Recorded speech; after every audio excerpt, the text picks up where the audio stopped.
Universo Diverso, com Luciana Neri. Vamos falar sobre educação sexual na infância. Por quê e para quê? Vamos conversar com Maiara Magalhães, ela é psicóloga clínica e sexóloga.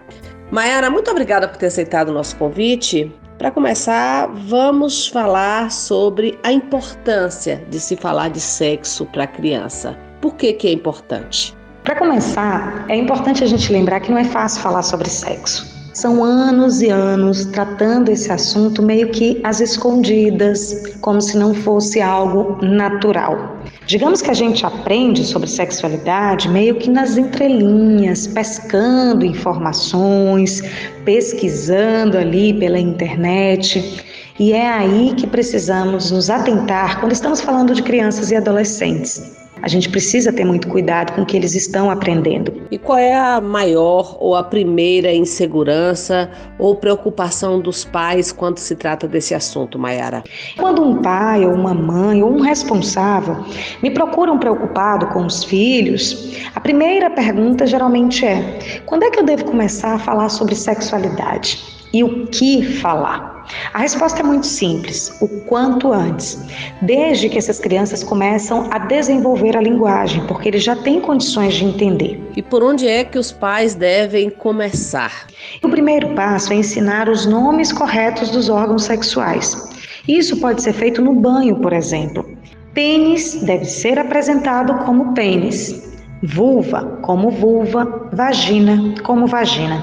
Por que braço é braço, nariz é nariz, orelha é orelha e as genitálias recebem apelidos? Pintinho, piu-piu, pepeca, perereca. Esse ensinamento é muito importante, porque ele deve ser acompanhado de uma formação essencial para as crianças, a de que ninguém pode pegar nas partes íntimas deles sem autorização.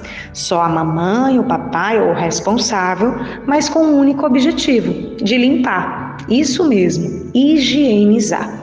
Não é para brincar, beijar, fazer carinho, fazer cosquinha, não pode. Isso deve ser repetido sempre, até que fique muito claro para a criança. Nós temos uma tendência a achar que situações abusivas deixam as crianças com alguma ferida ou algo que nós vamos perceber em casa. E não é assim que acontece.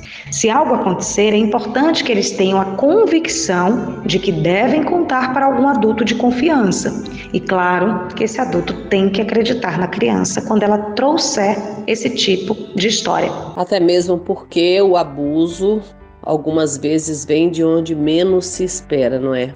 Os abusos sexuais acontecem geralmente dentro de casa, com pessoas que estão acima de qualquer suspeita. Por isso que os pais devem estar sempre atentos e orientando seus filhos. Maiara, como deve ser a orientação sexual para crianças? Para orientar crianças, os pais e responsáveis precisam utilizar a linguagem mais clara possível, para que não fique nenhuma dúvida, principalmente quando estamos falando de educação sexual. Em determinada fase, vão surgir aquelas perguntas, né? A exemplo de onde vêm os bebês? E muitos pais ficam sem saber o que fazer, não é? Alguns questionamentos podem ser muito desconcertantes para os pais, mas a reação deve ser sempre de naturalidade, com respostas bem simples e objetivas. Acreditem, eles não precisam de muita explicação. Muitas vezes, uma resposta bem básica atende toda e qualquer curiosidade e eles já vão pensar em outra coisa. E caso você não saiba o que responder, seja pego desprevenido, não tem problema. Basta ser bem honesto com seu filho e dizer que você não sabe mesmo, mas que vai buscar essa informação para passar para ele. Mas nem sempre essa naturalidade é possível, Maiara. E além das perguntas, ainda tem alguns atos das próprias crianças que podem constranger alguns adultos, não é? À medida que a criança vai crescendo, surge uma situação que pode deixar muitos pais bastante constrangidos, que é o interesse dos filhos pelas partes íntimas. E o que fazer quando eu encontrar meu filho se tocando? Isso ainda é muito difícil de lidar. Mas os pais devem encontrar estratégias para tratar esse assunto mais uma vez com toda a naturalidade e orientar. Não dá para negar, né? Tocar naquela região é gostoso mesmo, e a gente sabe. E quando eles percebem isso, não sabem que deve existir um certo pudor para essa prática. Além do que, a criança não entende o autotoque como nós. Elas não têm nenhum tipo de malícia, erotismo. Então, os pais devem explicar: filho, eu sei que é bom tocar aí no seu pênis. Filha, eu sei que é bom tocar aí na sua vulva. Mas você pode fazer isso desde que seja no local correto, que é o seu quarto ou o banheiro, com a porta fechada, quando você estiver sozinho, sem mais ninguém. É preciso privacidade para tocar em seu corpo. Esse momento é íntimo e é seu. A partir de que idade nós, pais, adultos, orientadores de crianças, deveremos proceder assim, Maiara? A partir dos 8 anos de idade, a criança já tem maturidade para entender isso, talvez até antes. E nada de bronca, de culpa, nada de proibir, dizer que não pode, que é sujo, que é feio, que é pecado, que é errado. Uma recriminação que muitos de nós recebemos no passado e com certeza isso traz repercussões para a vida adulta. Lembre-se, a masturbação é uma prática saudável em qualquer idade e ela te dá a oportunidade principalmente de descobrir como seu corpo funciona e o que você gosta e não gosta. E para a criança, o significado, como eu falei, é totalmente diferente. Uma dúvida, principalmente entre os jovens, é qual é a hora certa, se é que existe, de se ter uma relação sexual. E é muito importante que os meninos e meninas saibam que são eles que decidem, que é quando eles se sentem prontos, preparados. E quando a gente fala de primeira vez, a gente precisa falar sobre o ímen. O ímen nada mais é que uma pele fina dentro da abertura da vagina. E ele não cobre totalmente essa abertura, afinal a menstruação precisa passar por ali. Algumas mulheres, inclusive, nascem sem o ímen. E quando uma pessoa transa pela primeira vez, o ímen não se rompe como dizem por aí. Porque, como eu já disse, ele já é perfurado. E sabe o que isso significa? Que é impossível saber se alguém já transou ou não, só de olhar o ímen. E sobre a primeira relação, Maiara, alguns mitos como dor exagerada ou então que não se engravida da primeira vez, como lidar com isso? Sobre a primeira vez, em um casal heterossexual, também é essencial tranquilizar as meninas de que a dor realmente pode acontecer. Se ela estiver relaxada, não tem por que doer. A proteção é um assunto essencial e super sério de se tratar como jovens. É possível sim engravidar na primeira vez e sempre existe um risco de contrair infecções sexualmente transmissíveis. Então, a camisinha, ela é importantíssima porque é a única forma de prevenir as ISTs.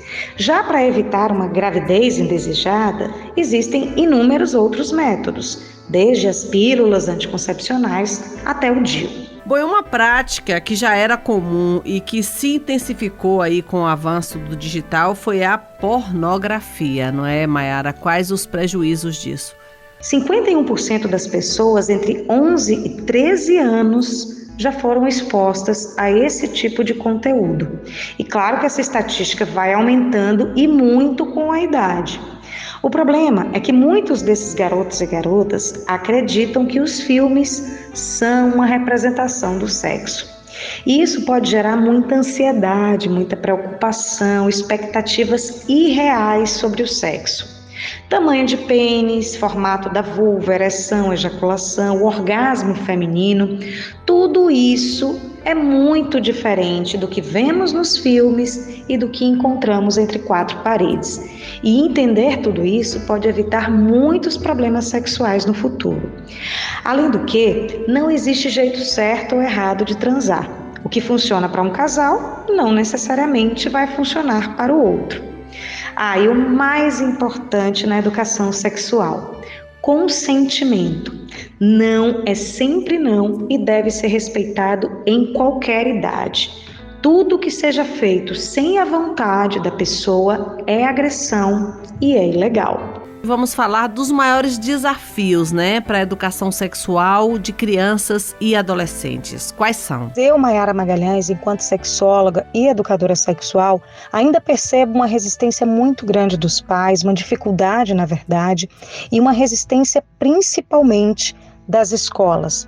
Os gestores estão muito preocupados com o julgamento, com a forma como vão ser interpretados por estar falando desse tema. E aí, os nossos jovens continuam sem resposta para as perguntas deles.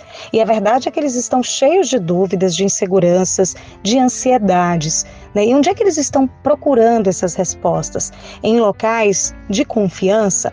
E qual a estratégia que os adultos podem usar para ter acesso a essa dúvida das crianças e adolescentes? E quais são essas dúvidas mais prevalentes? Sempre que eu vou conversar com crianças e adolescentes em colégios, fazer alguma palestra, algum bate-papo com eles, eu utilizo a estratégia de deixar uma caixinha com um furinho ali para que eles coloquem as perguntas deles de forma anônima. E aí eles têm liberdade, para falar sobre as angústias em relação à vida sexual. E o que eu percebo é que tem muita dúvida básica, dúvida sobre anatomia, funcionamento do próprio corpo, e também tem muita pergunta em relação ao desempenho sexual. Eles estão muito preocupados com isso. Então todas essas inseguranças estão na cabeça dos nossos jovens. E se os pais, os professores, a escola não estão respondendo esses questionamentos, quem é que está? A internet, que tem muito conteúdo, mas que tem muita informação que não é de credibilidade, que tem ambientes muito obscuros, ou os amigos, que provavelmente têm as mesmas dúvidas, os mesmos questionamentos. E como fazer então, Maiara, especialmente quando os pais ou professores não se sentem à vontade para fornecer as orientações adequadas ou mesmo não sabem? A gente tem que ter muito cuidado com os nossos jovens.